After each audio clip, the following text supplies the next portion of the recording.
How's it going, guys? So, as I promised, I have a little update today. Yesterday, I dropped off the carburetors. So, all three of them are actually going to Specialty Carbs in Toronto. They're being dropped off to get rebuilt. Hopefully, everything goes well. They told me 2 to 4 weeks because they have to get the parts in. So, I'll keep you guys posted on that and let you know how that's going.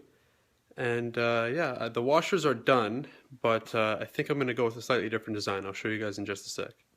So here are the washers the way that I did them earlier. I just cut them in half and JB welded them too high. They hold really tight, they're the exact thickness I need, and I'm sure these will work perfectly, but I kind of got my head together and realized that, if the JB weld ever lets go or for some reason something comes loose, this could pop off easily since it's just being, held in by the torque of the bolt and maybe some JB weld.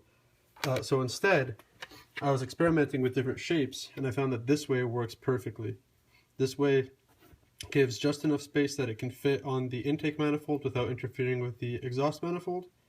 It won't get caught up on anything, and it also won't have an opportunity to spin too much. It'll kind of sit and fit only the space it needs to. So yeah, so I'm going to go ahead and make 12 of these because they have to sit too high, and for the 6 studs, and I'll let you guys know how that goes. Alright guys, I just want to show you what design I settled upon.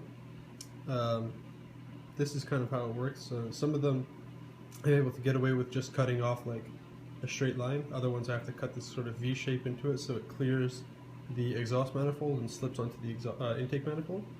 So yeah, that's what I've been doing, just screwing it down, chopping it off with an angle grinder, and yeah, I'll show you guys how it works out. Hopefully I have 2 cylinders left to go and I'll let you guys know if it worked out okay. Alright, so a bit of bad luck. I got, as far as I can tell, I got all of the spacers taken care of. I don't know if the camera will pick them up, but no, probably not. I don't think you can see them. That's okay. The spacers should all be done, hopefully.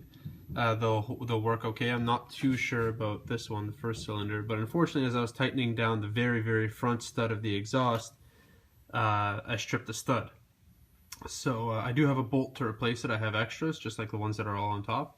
I'm going to try to Dremel out a slot in it so I can get a big flathead screwdriver and take it off. And hopefully that goes okay. So unfortunately I had no luck getting that stripped stud out, not yet at least. Cutting a slot in it with the Dremel only made it kind of fall apart. I guess the metal's weak from rusting and age.